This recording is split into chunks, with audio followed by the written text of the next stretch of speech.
안녕하십니까. GBA-TV 농업뉴스입니다.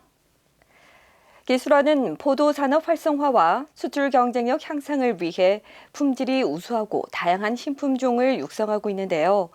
지난해 농가에 보급한 신품종 골드스위트와 루비스위트가 많은 관심을 받고 있습니다. 청색 포도 품종인 골드스위트는 수확기가 9월 중순으로 샤인머스켓보다 2주 정도 빠르며 사과처럼 식감이 아삭하고 당도가 24브릭스까지 올라갑니다. 또 씨 없이 편하게 먹을 수 있어 젊은 층의 인기가 높아 수입 포도를 대체할 품종으로 기대됩니다. 적색 포도인 루비스위트 품종은 수확기가 8월 하순으로 착색이 잘 되고 당도가 높으며 수확량이 많고 재배가 편해 농가에서 큰 호응을 받을 것으로 예상됩니다. 색이 잘 들어오는 품종입니다. 다른 이 빨간 포도들과 비교했을 때 저희 나라에 지금 일본 포도들이 암암리에 다 들어와 있거든요. 빨간색 포도가. 근데 대부분은 색이 안 들어옵니다. 예.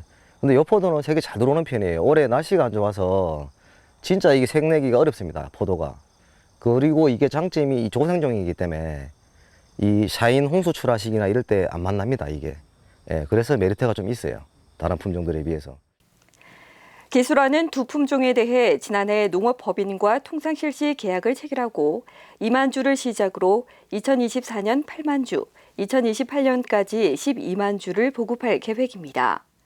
또 신품종의 안정적인 보급을 위해 상주와 김천, 영천 등 포도 주산지에서 농가 실증 시험을 통한 맞춤형 재배법을 개발 중입니다. 샤인머스켓 품종하고는 조금 차별한 그런 품종으로 보시면 되고요. 가장 큰 장점이라면은 골드스위트, 루비스위트 모두 맛이 굉장히 좋다는 그런 장점이 있습니다.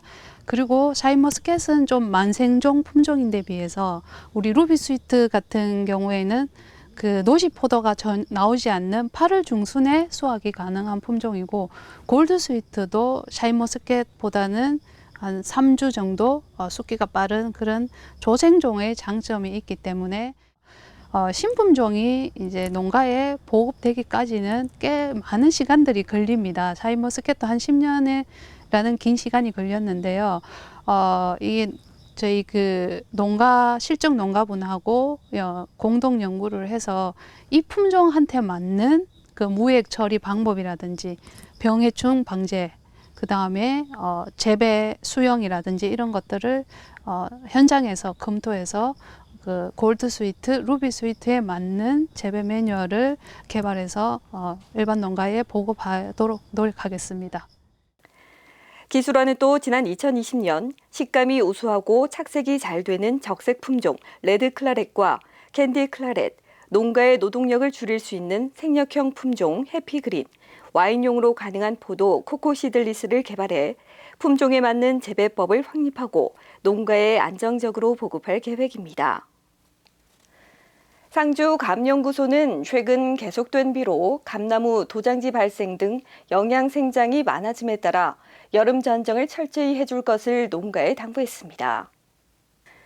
떫은감 품종은 대체로 수세가 강하고 유목기 과도한 영양 생장으로 도장지 발생이 많아 낙과가 심합니다.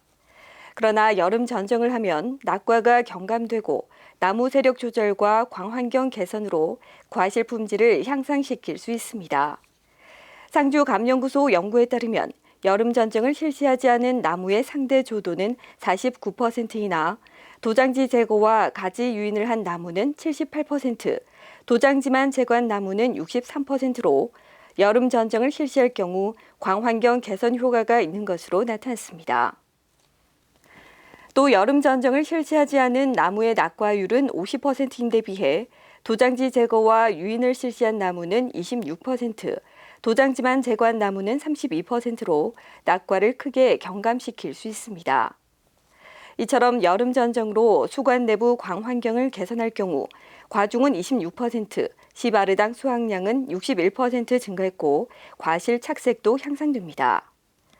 여름철 감나무와 과원 관리에 대한 자세한 문의는 상주감연구소로 하면 됩니다. 기술원은 지난 23일 농업인 회관에서 강소농 최고과정 수료식을 갖고 8주간의 교육과정을 마무리했습니다. 강수농 최고 과정은 지역 농업 발전을 선도하는 우수 농업 경영체로서의 강수농 경쟁력을 강화하고 지역 핵심 인력 양성을 통한 경북 농업의 지속 성장 기반을 다지기 위해 마련됐습니다. 교육생은 시군 농업기술센터 강수농 교육을 이수한 농업인이나 강수농 자율 모임체, 농업인 단체 임원 중 희망자를 대상으로 선발했습니다. 지난 7월 5일부터 8회에 걸쳐 실시된 교육은 자산관리 노하우, 선도농가 리더십, 농업회계 실무, 사업계획서 작성 등 실전 역량 강화 중심의 프로그램으로 진행됐습니다. 또 강수농 교육과정은 대상별 차별화된 프로그램으로 중소규모 농업 경영체의 성장을 지원하고 있으며 참여 농가의 경영 상황과 역량을 고려해 시군 농업기술센터의 기본 전문과정, 도농업기술원의 최고과정, 농촌진흥청의 특별과정으로 나눠 진행됩니다. 한편 경북은 작지만 강한 농업인 강수농의 자생력 강화와 지속적인 가치 창출을 목표로 지난 2011년부터 경영 개선 실천 교육과 농가 맞춤형 컨설팅, 비즈니스 조직화를 지원해 현재까지 11,567명의 강수농과 144개의 자율모임체를 육성했습니다. 다음은 농업기술원의 간추린 뉴스입니다. 기술원은 최근 도내 주요 사과 주산지 17곳에 사과 병해충 예찰을 한 결과 영주와 봉화에서 올해 첫 탄저병을 확인했으며 추가 확산을 막기 위해 병드는 과일은 제거하고 비가 그친 뒤 추가 약재 방제 작업을 실시해야 한다고 전했습니다.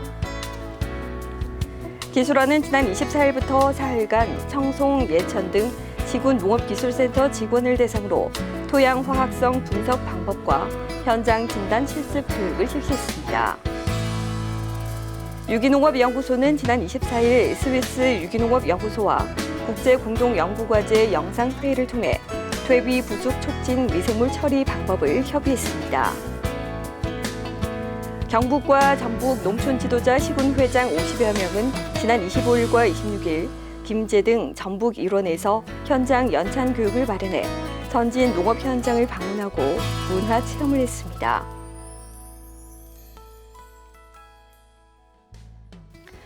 최근 사과 주산지가 집중되어 있는 경북 북부 일부 지역에 사과 탄저병이 발생했습니다. 기술원에서 운영하는 병해충 예보 시스템 모바일 앱에서도 발생 예보가 연일 발령되고 있는데요. 농가에서는 추가 확산을 막기 위해 비온 뒤 추가 약재 살포 등 각별한 관리가 필요하겠습니다. 이상으로 GBA TV 농업 뉴스를 마치겠습니다. 고맙습니다.